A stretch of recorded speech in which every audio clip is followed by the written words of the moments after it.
Guys, welcome back sa ating YouTube channel. Usapang buhay OFW na naman ngayong araw na to mga katropa. So, ngayong araw na to, pag-uusapan natin ang iba't ibang mga gusto at nais malaman ng mga aspiring OFW o gustong mangibang bansa. Gustong magkapera, gustong yumaman, kumita ng dolyar ng malaki, di ba? So mga katropa, ngayong araw na to, gusto nyo bang mag-abroad na pero hindi nyo alam saan pa magsisimula? Ito karaniwang tanong talaga ng mga tao na nasa probinsya, maging nasa Manila, mga ordinaryong tao na may pangarap na maging OFW. Takot ka bang ma-scam mga katropa? O baka naman nalilingaw ka sa sobrang dami ng requirements, hindi mo alam paano ba? Saan ako mag-uumpisa? Sa bidyong ito mga katropa, hihimay-himayin natin ang 5 simple steps para maging isang legal na OFW. Siyempre kapag sinabing legal, protektado na OFW ngayong 2026. So mula i-registration hanggang sa paglipad, and ituturo ko sa inyo ang inyong magiging roadmap para sa inyong pangarap. So tara na, simulan na natin mga katropa. So una, ano ba itong tinatawag na Digital Foundation o e-registration at PEOS? So bago na dati yung mga OFW basta na lang may passport, go na. Pero ngayon, dapat tayo mag-umpisa at dumaan sa tamang proseso. Ito, kaya mahalaga yung tinatawag na Digital Foundation. So ano ba yon? Ibig sabihin, ang pag-uusapan natin is yung tungkol sa DMW Online and mga iba't ibang service portal na kailangan ng isang aspiring OFW na katulad nyo mga katropa. So ibig sabihin, get your digital ID muna. Wala ng pila mga katropa sa POAA. Ngayon kasi lahat nagsisimula sa DMW o yung Department of Migrant Workers. Alam naman natin na yung panahon ni Duterte, President Rodrigo Duterte, ito talaga yung isa sa prioritize niya na magkaroon ng Department of Migrant Workers.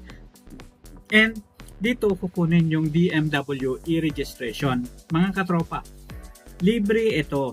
At ito ay ilalagay ang inyong work experience at education. So ibig sabihin kailangan nyo lang pumunta sa website ng DMWD at alamin paano ba ang proseso na itong e-registration na to. And step by step makikita nyo doon. So sa susunod natin na vlog, step by step, papakita natin to.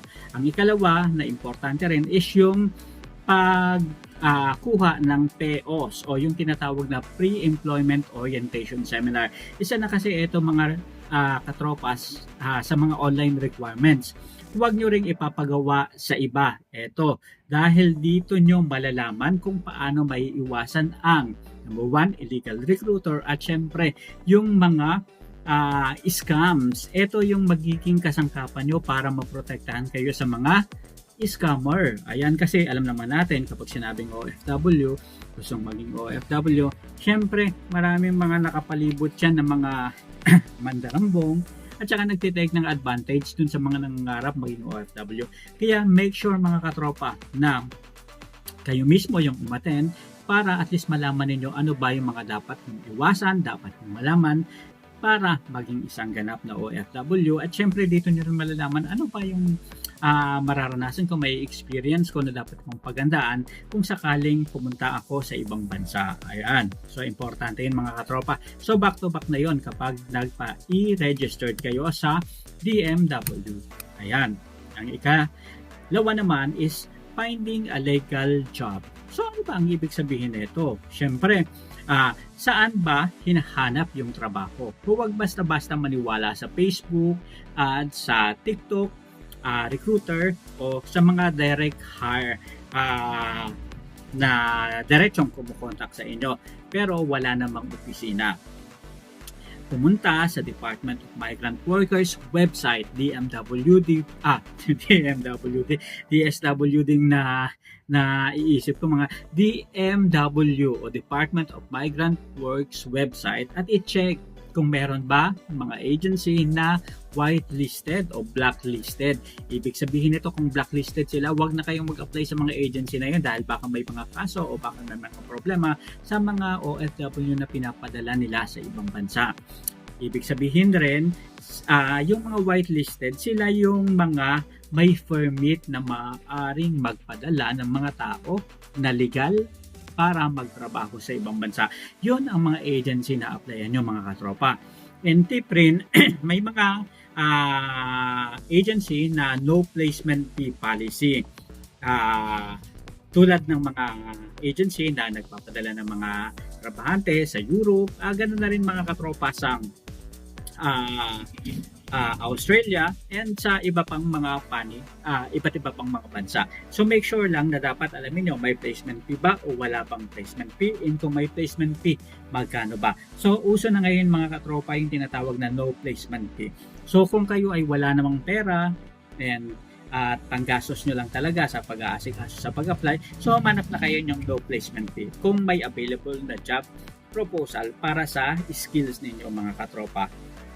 And ibig sabihin nito, wala kayong babayaran bago kayo lumipad, and sila yung may mga gold standard ng mga agency. Ibig sabihin, napakaganda ng status ng mga agency na to na sila na mismo yung nagpa-process ng lahat ng mga documents ng mga aspiring OFW. So maganda makahanap kayo ng mga agency na katulad nito mga tropa.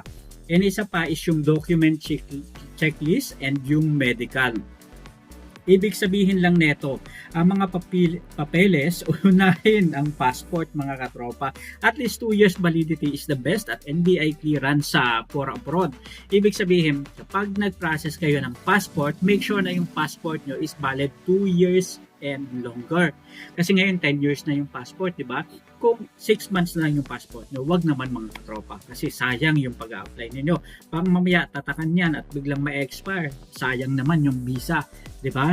And make sure, bakit 2 years? Para at least magkaroon ng aberya sa ibang bansa. Then meron pa kayong nalalabing mga panahon para i-renew ito, and marami pa kayong mga pagkakataon para ma-process yung passport niyo. And NBI clearance abroad. Ibig sabihin, yung NBI clearance na valid for abroad, dalawa kasi yan, isang local and isang abroad. So yung pang-abroad mga katropa yung kunin ninyo. And yung sa medical exam naman, huwag mag-medical exam sa kahit na saang clinic lang. Dapat ito ay DOH accredited para sa OFW. Dito rin tinitingnan kung fit to work ka, iwasan ang bisyo at matulog ng maaga bago mag-exam. And para hindi rin mapending yung results mo, kailangan relax ka, pala yung blood pressure mo, relax din mga katropa. And make sure huwag kang mag-iinom para at least maganda yung maging resulta ng iyong medical exam. Para fit to work ka agad mga katropa. And yan naman is napakabilis ng lumabas ngayon ng mga medical results pagdating dito sa work abroad. And syempre, dapat mga katropa, malinis yung record natin. And isa pa is pag-uusapan rin natin is yung tungkol naman sa OFW Pass. Itong OFW Pass isa rin sa mga pinaka-importante ngayong 2026. Kasi dati kasi mga katropa kailangan ng tinatawag na OSC o yung papel para sa exit clearance. Ngayon mga katropa, nag-improve na, so uso na yung mga digital, kaya yun yung tinatawag na OFW Pass. And eto mga katropa, makikita natin to, may mga demo sa eGov, PH app. So, kailangan updated tayo. Hindi ibig sabihin mga katropa na halimbawa, kahit ako, galing ako sa probinsya. So, hindi ibig sabihin na hindi na tayo nagsisearch.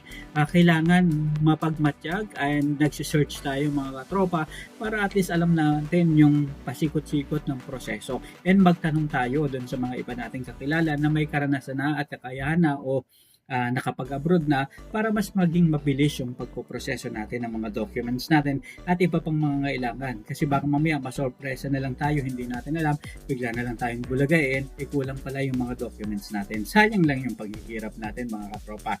I-download ang eGov PH app. Dito nyo makukuha ang inyong QR code. Libre ito at ito ang ticket mo para ma-exempt ka sa travel tax o terminal fee sa airport. No QR code, no fly. Kaya importante mayroon kang ganito mga katropa. And isa pa is yung PDOS na tinatawag in flight preparation. So ano bang ibig sabihin yun mga katropa? So, attend PDOS o yung tinatawag na Pre-Departure Orientation Seminar. under OWA ito mga katropa. So ibig sabihin dito nyo malalaman yung mga rights nyo sa ibang bansa. And ano yung dapat gawin nyo kung sakaling nagkaroon kayo ng problema. And packing off, tip naman na dapat gawin ng OFW is check the weather kung saan kang bansa pupunta. Halimbawa Canada, Europe, huwag puro shirt, t-shirt lang. Ibig sabihin nito, kung halimbawa Canada yung pupuntahan mo, bakit puro short sleeve, mga ganito yung susuot mo, di ba? So syempre kailangan i-ayon din natin ano bang weather doon. Baka mamaya puro mga skirt yung dala ninyo, yung pupuntahan nyo naman pala sobrang lamig, di ba? So magdala kayo ng mga jacket kasi baka mamaya wala pang available na ibigay sa inyo yung mga employer ninyo. So it takes 1 week or 2 weeks. Mamaya malayo pala sa liblib pala na area yung pupuntahan ninyo, so bago makapag-shopping it takes 1 month or 2 months pa. So kaya importante dapat nire-research natin ano bang weather dun sa bansa na pupuntahan ko. And lagi nating tandaan, bawal ang magdala ng padala ng hindi mo kakilala sa airport. Delikado yan. No way. Not in any way mga katropa. Huwag kayong maawa kapag mayroong nag-request sa inyo, pakibitbit nito, pakidala nito. Pagdating sa airport mga katropa, kanya-kanya kayo. So, yung sarili mo ang problemahin mo, problema na nila yon kung bakit lumagpas sila ng kilo, problema nila yon. So, wag kang tatanggap ng ay kabayan sa iyo na lang, kabayan dalhin mo to. Kung ano yung pinap mo, yun lang yung dadalhin mo. Kasi, ibig sabihin ng mga katropa, napaka-risky. Alam naman natin yung panahon ngayon na napakaraming issue, lalo na pagdating sa drugs. So, importante na pinoprotektahan natin yung sarili natin sa mga mapanglamang sa kapwa. Hindi natin sabihin na kung sino man, pero maraming mga tao na talagang mapanglamang and nagtitake ng advantage. Lalo na kung tingin sa atin galing sa probinsya, yung medyo yung parang kulang pa sa pera, di ba? So, ibig sabihin talagang yung mga tao nagtitake ng advantage sa ganyan. Kaya importante mga tropa, never, wag kayong tatanggap ng palala, ng pakisuyo, kung hindi nyo kakilala, lalo na pagdating sa airport. And lastly, ang pag-abroad ay hindi lang para sa pera mga katropa. Para ito sa kinabukasan mo at ng iyong pamilya. Okay, mahirap sa simula pero kung dadaan ka sa tamang proseso, sigurado kang protektado. Kung may tanong ka tungkol sa specific na bansa, i-comment nyo naman sa baba mga katropa. Don't forget to like and subscribe for more OFW tips. Yan ay para sa mga bagong bayani ng ating bansa. So, see you sa next video natin mga katropa. Abangan nyo yung mga susunod natin na segment tungkol sa mga aspiring OFW and buhay OFW sa ibang bansa. Ako po ang inyong kabady mo ko dito pa rin sa Usapang Business and Buhay OFW. Hanggang sa muli and good luck dun sa mga nag-aspire at nais maging OFW. So 2026 is the right time? Yes, it's the right time. Kahit napakaraming mga challenges mga katropa, so napakalakas ng demand pa rin ng OFW sa market sa iba't ibang bansa. So good luck sa inyo and I hope na makalipad kayo the soonest time possible. Sabi nga nila, greener pasture, brighter future, and mas maraming pera, mas maraming kita, and mas magandang padala. Mas maraming padala, mas maganda ang ekonomiya ng ating bansa. So good luck, maraming salamat.